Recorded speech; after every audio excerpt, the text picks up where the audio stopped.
السلام علیکم ورحمۃ اللہ۔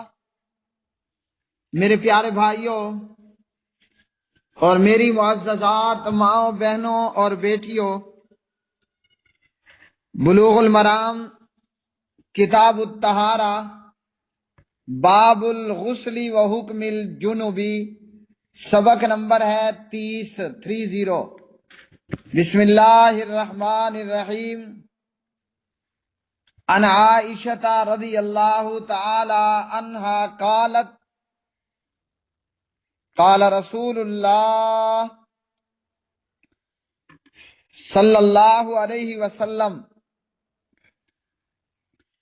انی لا احل المسجد لحائض ولا جنوب، رواہ ابو داود وصححہ ابن خزیمہ۔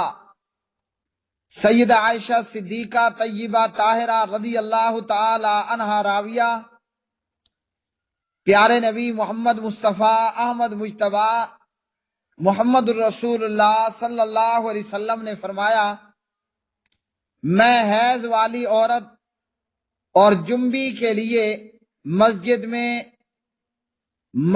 میں داخلہ حلال نہیں کرتا۔ اسے ابو داود نے روایت کیا اور ابن خزیمہ نے صحیح قرار دیا۔ تو اس حدیث میں یہ معلوم ہوا کہ حائضہ خاتون جس کو حیض آ رہا ہے وہ مسجد میں نہیں بیٹھے گی، اسی طرح جنبی مرد بھی مسجد کے اندر نہیں بیٹھے گا۔ تو یہ حدیث اس بات کی دلیل ہے کہ حائضہ عورت اور جنبی یہ دونوں مسجد میں قیام نہیں کر سکتے، یہ دونوں مسجد میں قیام نہیں کر سکتے۔ ہاں، اگر مسجد سے گزرنا ہو تو اس کی اجازت اللہ وحدہ لا شریک نے دی ہے، اور یہی کہنا ہے امام مالک، امام شافعی اور امام احمد ابن حنبل رحمہم اللہ تعالی کا کہ مسجد میں سے گزرنا جائز ہے۔ اور امام ابو حنیفہ رحمہ اللہ ان کا یہ کہنا ہے کہ مسجد سے گزرنا بھی ناجائز ہے، اور امام صاحب کی دلیل یہ حدیث ہے، جبکہ اس معاملے میں امام مالک، امام شافعی اور امام احمد رحمہ اللہ تعالی ان کا قول درست ہے کہ مسجد میں جنبی یا حائضہ کا گزرنا درست ہے، اور یہی بات اللہ سبحانہ و تعالی نے کلام اللہ کے اندر ارشاد فرمائی۔ اللہ رب العالمین فرماتے ہیں سورۃ النساء پارہ نمبر 5 آیت نمبر ہے 43، اعوذ باللہ من الشیطان الرجیم، یا ایہا الذین آمنوا لا تقربوا الصلاۃ وانتم سکارا، ایمان والو اس وقت میں نماز کے قریب مت جاؤ جب تم نشے کی حالت میں ہو، حتیٰ تعلموا ما تقولون، یہاں تک کہ تمہیں ہوش آ جائے، یعنی جو کہو وہ سمجھنے لگ جاؤ، ولا جنوباً، اور حالت جنابت میں بھی نماز کے مصلی کے قریب مت جاؤ، الا عابری سبیل، یہاں تک کہ کوئی سوائے اس کے کہ گزرنے والا گزر جائے، حتیٰ تغتسلوا، یہاں تک کہ تم غسل کر لو۔ تو قرآن مجید فرقان حمید کی آیت سے معلوم ہوا کہ مسجد میں سے گزرنا جنبی کا یا حائضہ کا یہ جائز ہے۔ اسی طرح نبی علیہ الصلاۃ والسلام کی دیگر احادیث میں ہے کہ آپ علیہ الصلاۃ والسلام نے سیدہ عائشہ صدیقہ رضی اللہ تعالی عنہ سے کہا کہ مسجد میں سے چٹائی یا مصلی پکڑا دو۔ عائشہ نے کہا کہ میں تو حائضہ ہوں، آپ نے فرمایا حیض تیرے ہاتھ میں نہیں ہے۔ تو جنبی مرد اور حائضہ عورت مسجد میں بیٹھ نہیں سکتی، یہ ہے اس حدیث کا مطلب، انی لا احل المسجد لحائض ولا جنوب، کہ میں حیض والی عورت اور جنبی کے لیے مسجد حلال نہیں کرتا، یعنی ان دونوں نے مسجد میں نہیں بیٹھنا۔ اور اگر گزرنا چاہے یا مسجد میں آ کر کوئی چیز اٹھا کر واپس کو نکل آئے تو یہ جائز ہے۔ اسی طرح میرے پیارے بھائیوں، اگر کوئی خاتون اعتکاف بیٹھے ہوئے ہے مسجد میں یا نماز میں شریک ہے، یا کوئی مرد مسجد میں اعتکاف کیے ہوئے ہے یا مسجد میں سویا ہوا ہے، عورت کو حیض آ جاتا ہے، مرد کو یا عورت کو سونے کی صورت میں احتلام ہو جاتا ہے، تو آنکھ کھل جانے پر حیض کو یا احتلام کو دیکھ کر دونوں کو چاہیے کہ مسجد کو چھوڑ دیں، مسجد میں سے نکل جائیں۔ اگلی حدیث، وعن عائشہ رضی اللہ تعالی عنہ قالت کنت اغتسل انا ورسول اللہ صلی اللہ علیہ وسلم من اناء واحد تختلف ایدینا من الجنابۃ، متفق علیہ، وزاد ابن حبان وتلتقی ایدینا۔ سیدہ عائشہ رضی اللہ تعالی عنہ راویہ ہیں، فرماتی ہیں کہ میں اور رسول اللہ صلی اللہ علیہ وسلم، میں اور نبی علیہ الصلوۃ والسلام ایک ہی برتن، ایک ہی ٹب، ایک بالٹی میں سے پانی لے کر غسل جنابت کر لیا کرتے تھے۔ اس برتن میں ہمارے ہاتھ یکے بعد دیگرے داخل ہوتے۔ اور ابن حبان نے یہ اضافہ کیا کہ بسا اوقات ہم میاں بیوی کے ہاتھ ایک دوسرے سے چھو جاتے۔ میرے پیارے بھائیوں، اس حدیث سے ہمیں یہ معلوم ہوا خاوند بیوی اکٹھے غسل خانے میں غسل کر سکتے ہیں، نیز خاوند بیوی ایک ہی ٹب، ایک ہی بالٹی سے پانی لے کر غسل کر سکتے ہیں۔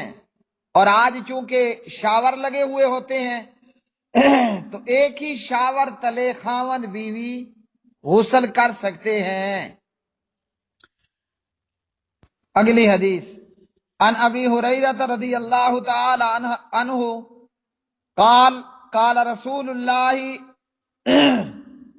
صلی اللہ علیہ وسلم ان تحت کل شعرۃ جنابۃ فاغسلوا الشعر وانقوا البشر، رواہ ابو داود والترمذی وضعفاہ، ولی احمد عن عائشہ رضی اللہ تعالی عنہا نحوہ وفیہ راو مجہول۔ سیدنا ابو ہریرہ رضی اللہ تعالی عنہ راوی ہیں، پیارے نبی صلی اللہ علیہ وسلم کا ارشاد گرامی ہے، ہر بال کے نیچے جنابت کا اثر ہوتا ہے، ہر بال کے نیچے جنابت کا اثر ہوتا ہے، اس لیے بالوں کو اچھی طرح دھویا کرو اور جسم کو اچھی طرح مل کر صاف کیا کرو۔ اور اسے ابو داود اور ترمذی نے روایت کیا اور دونوں نے کہا کہ روایت ضعیف ہے۔ اور مسند احمد میں بھی حضرت عائشہ رضی اللہ تعالی عنہ سے اسی طرح روایت ہے، اور اس میں ایک راوی مجہول الحال ہے۔ یہ روایت اگرچہ سندن ضعیف ہے، لیکن یہی بات صحیح احادیث سے ثابت ہے کہ غسل میں، غسل جنابت وغیرہ میں سارا جسم دھونا فرض ہے، اچھی طرح دھونا ضروری ہے تاکہ جسم کا کوئی حصہ خشک نہ رہنے پائے۔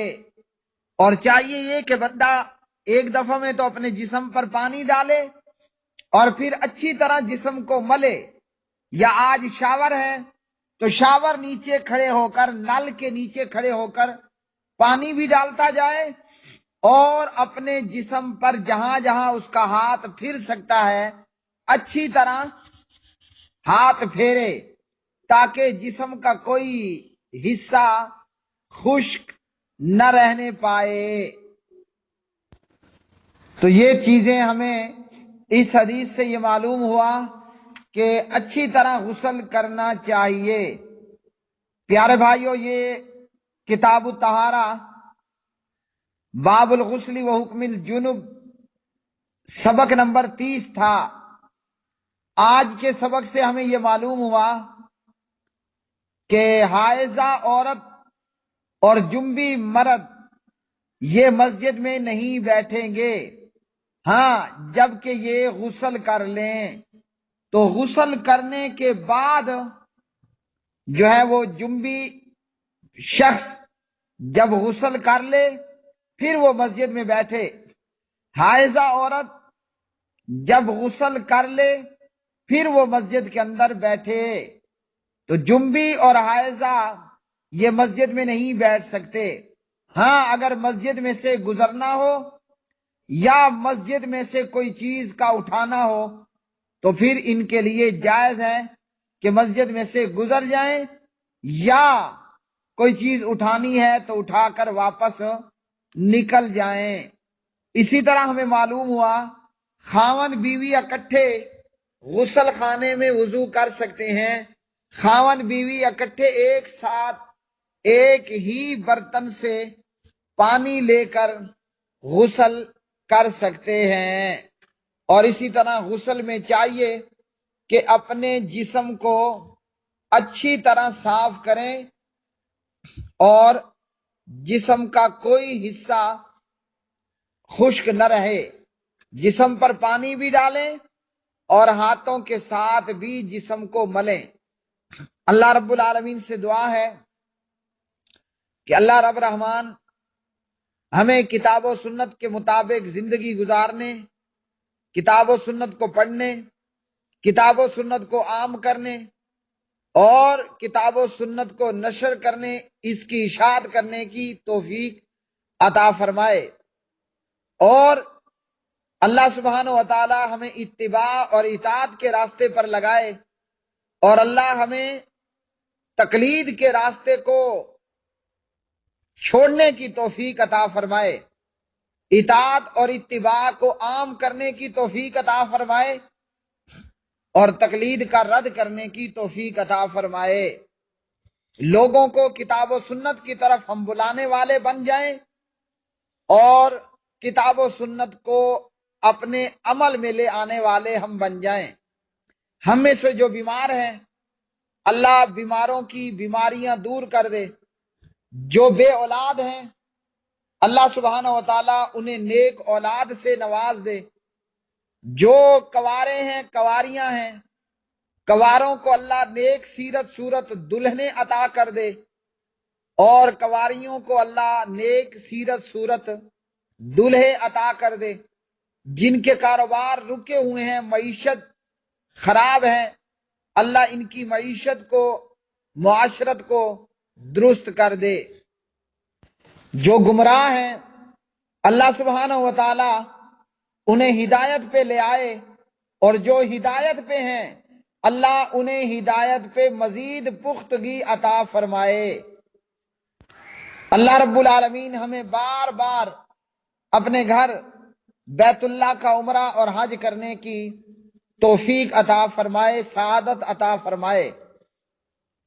اللہ سبحانہ و تعالی دنیا بھر میں مظلوم مسلمانوں کی حالت زار پر رحم فرمائے۔ اللہ رب العالمین اہل کشمیر کی مدد فرمائے۔ اللہ رب العالمین اہل فلسطین کی مدد فرمائے۔ اللہ سبحانہ و تعالی اہل ہند مسلمانان ہند کی مدد فرمائے۔ اللہ ہمیں منافقوں، تکفیریوں، کافروں اور ظالموں کے فتنے سے اپنی حفاظت میں فرمائے۔ لا الہ الا اللہ محمد الرسول اللہ کی بنیاد پر معرض وجود میں آنے والے پاکستان کو اللہ سبحانہ و تعالی حاملین کتاب و سنت حکمران عطا فرمائے، اور اللہ سبحانہ و تعالی لا الہ الا اللہ کی بنیاد پر بننے والے اس ملک مملکت پاکستان کی حفاظت فرمائے، اس ملک کی سرحدوں پر پہرا دینے والے پاک آرمی کے جوانوں کو، ان کے جذبوں کو اور ان کی خدمات کو کتاب و سنت کے مطابق ڈھالنے کی توفیق اور اس کام پر اللہ انہیں اجر عظیم عطا فرمائے۔ ہم اللہ رب العالمین سے پناہ طلب کرتے ہیں کہ ہم دہشت گرد بنے یا ہم دہشت گردی کا شکار ہوں۔ ہم اللہ کی پناہ طلب کرتے ہیں کہ ہم ظالم ہوں یا ہم ظلم کا شکار ہوں۔ اللہ سبحانہ و تعالی ہمیں زندہ رکھے کتاب و سنت پر، اللہ سبحانہ و تعالی ہمیں زندہ رکھے توحید و سنت پر، اور جب ہمارا دنیا سے خاتمہ ہو، دنیا سے جانے کا وقت ہو، تو شہادت کی موت اور زبان پر لا الہ الا اللہ کا نغمہ اور ترانہ ہو۔ وما علینا الا البلاغ المبین۔